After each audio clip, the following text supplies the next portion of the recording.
front of the Times, the measles, the child that's died, and what they're saying is that this child died in Alderhay Children's Hospital, and the hospital is in the grip of an outbreak of the disease. Christina. Yeah, it's very worrying. Measles can be a very dangerous disease and it spreads like wildfire. And you need the vaccines work, you need high vaccination rates for there to be herd immunity. The headlines with Christina Patterson and Lucy Beresford. So let's see what's on some of those front pages for you now. Well, The Observer leads with an inside story claiming the BBC repeatedly delayed and eventually shelved a documentary on the destruction of Gaza's health service by Israel. Sir Keir Starmer writes exclusively in the Sunday Express, hitting back at critics of his controversial deal with France to stop migrant boats. The Mail on Sunday discusses a secret summit aiming to strike a peace deal in the family feud between King Charles and Prince Harry. The Mirror has a picture of Princess Catherine at Wimbledon, but has an exclusive interview with the Duchess of Edinburgh and asks if Princess Sophie could be the royals' secret weapon. The Sunday Telegraph leads with a government-backed report that says anti-Semitism is rife amongst the middle classes, with Jewish people experiencing racism in the NHS, education and the arts. The Sunday Times says a child has died with measles in Liverpool, where 1 in 4 are not vaccinated, prompting new warnings over the virus. The Sun on Sunday reports on allegations it says have been made on the set of TV show EastEnders. And The Star on Sunday worries about the prospect of bots taking over our boozers as publicans embrace artificial intelligence. Well, we are joined tonight by journalist and author Christina Patterson, along with broadcaster and psychotherapist Lucy Beresford. Welcome to you both. Let's start with the worrying story on the front of the Times, the measles, the child that's died. And what they're saying is that this child died in Alderhay Children's Hospital, and the hospital is in the grip of an outbreak of the disease. Christina. Yeah, it's very worrying. Measles can be a very dangerous disease and it spreads like wildfire.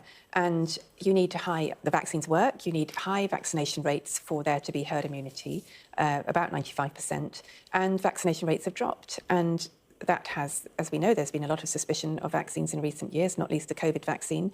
And it's not clear exactly where this particular declining rate comes from, but certainly it seems, and I've currently just forgotten his surname, Andrew, what's his name, that the doctor who did all that, who made spurious links with autism, whose work was discredited by The Lancet, but that did enormous amounts of harm. And as a result of that, many parents stopped vaccinating their children. And I think part of this is a legacy of that living on. But also, I think, and generally suspicion is higher in areas of high deprivation. In London, it's quite low.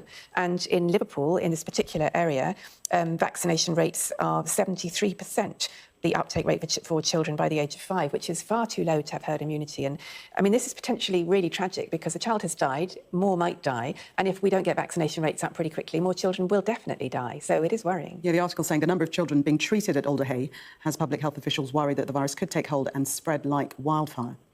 Well, there are a couple of things about that. The article's quite frustrating because they don't say whether the child that's died was vaccinated or not.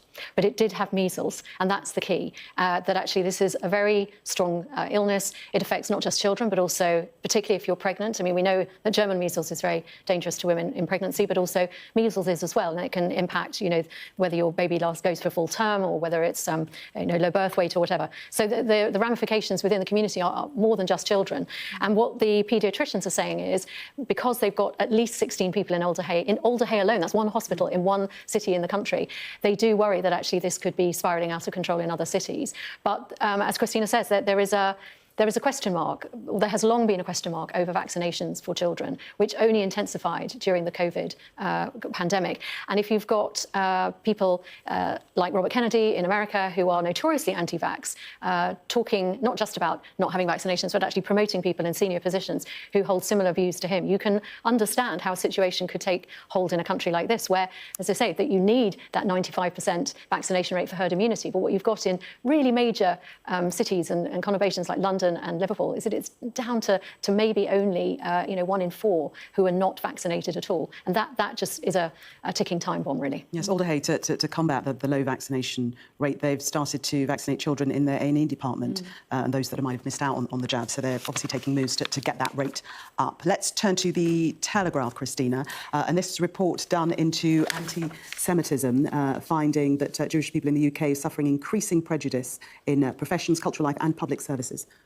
Yes, this is a very worrying report. It was commissioned co-authored by Lord Mann and by Penny Mordaunt, who's now Dame Penny Mordaunt, former Defence Secretary, and it's come up with some very, very worrying findings. I have to say I'm not all that surprised by them because I've heard so many reports about increases in anti-Semitism, particularly since the 7th of October, but before that as well. And I think that among the things that have been mentioned have been very high rates of anti-Semitism in the NHS. The board, I think the report was commissioned in conjunction with the Board of Deputies of Jews. There have been masses of reports of increases in anti-Semitism. And I've met and come across many Jewish people who have felt very unsafe since 7th of October. And I think very few people in this country support what's happening in Gaza at the moment. I mean, it has been horrific. And even those of us who did feel and said publicly that Israel had the right to respond to the attacks on the 7th of October. And, you know, I personally lost a friendship with one of my closest friends who's a Muslim through saying that.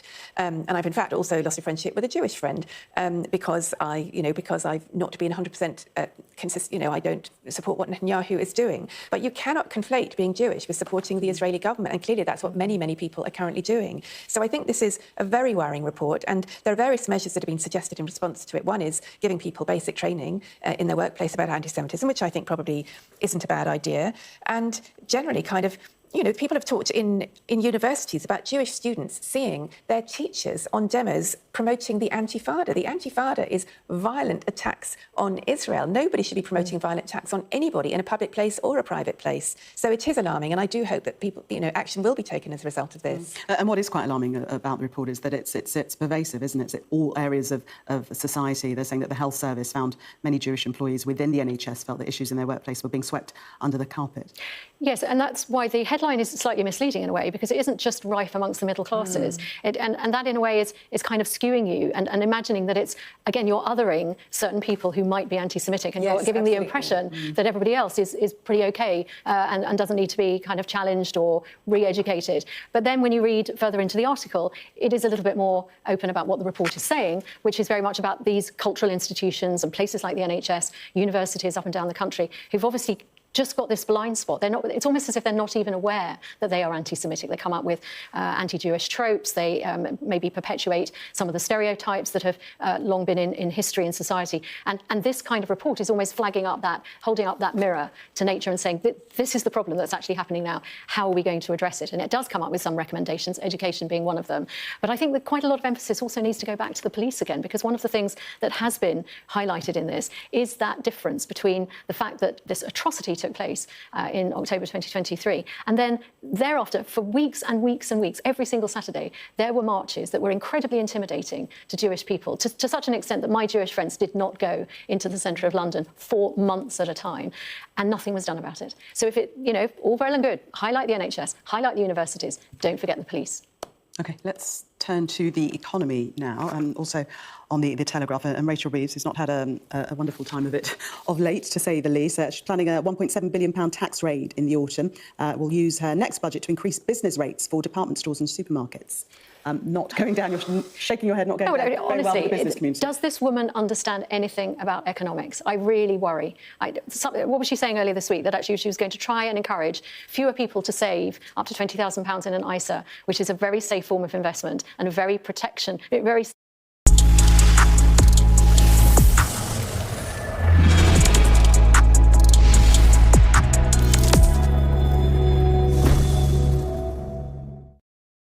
business confidence in her budget last year by raising national insurance contributions for businesses. Now what she's going to do, again, completely anti-growth, she's going to try and increase business rates for commercial enterprises in the high street. And if you're a bigger enterprise, so if you're a Marks and Spencer, for example, other supermarkets and department stores are available, but if you're a big one, you're going to pay more.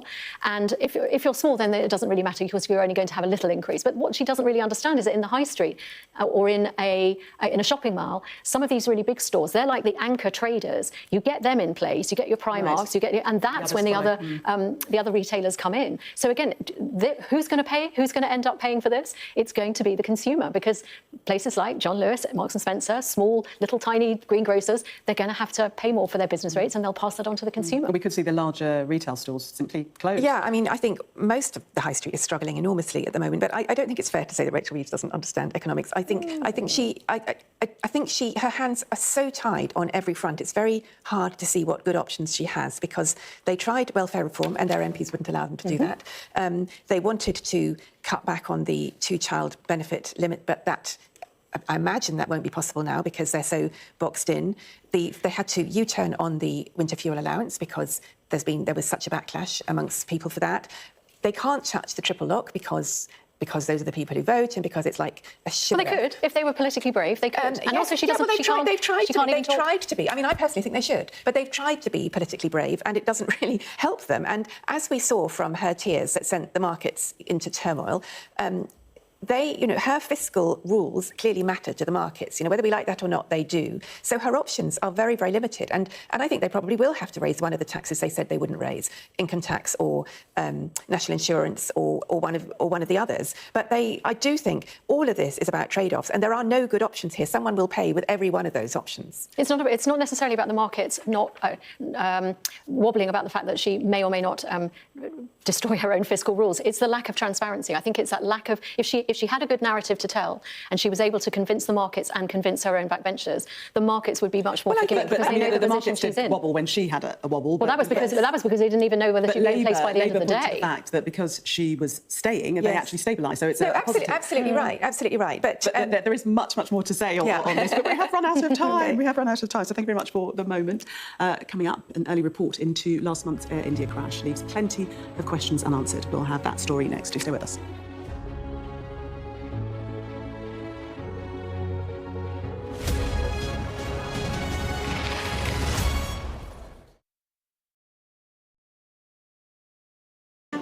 Pushing forward, trying to get people to disperse. What Prince Harry wanted to do was to eject me. Is that your opinion? It is. It is. They were serious, coordinated attacks. It's an entire generation that will have to contend with the horrifying impacts of this conflict. The number of patients is increasing. It's been quite some day. Hey, what country? From the UK. Why don't you go back to your country? You've gone viral. I've ever had such a reaction. It's just incredible. Since the Oval Office meeting, have they reached out to you? If Ukraine asks for help and its allies decide to help, then that's the end of it. Criticism of you, the president, is banned. How is this a fair election? A historic day here today. You said to people, I'm not coming back for more, but you have come back for more. There could be some more painful decisions to come. Thank you. Thank you. I'm Siobhan Robbins, Sky's Europe correspondent based here in Berlin. In Sweden, police have seized a lethal stash. Anyone of any age can say, I'll do that for £1 million and then have to go and shoot someone. Yes. Sky News, the full story first. I'm Greg Milam and I'm Sky's Chief North of England correspondent. This is insane. This was a bustling residential area. I'm Yusra Al-Bagher, Sky's Africa correspondent based in Johannesburg, South Africa. How difficult is this to police tonight? Off the scale. I'm Dan Whitehead, Sky News' West of England and Wales correspondent. Here we go. 2, 1. Keep safely. The big announcement, the battle for number 10. The drone is above us. It is a chaotic scene. They've asked us to leave. It is a clear Labour landslide. The car is covered in. Liberal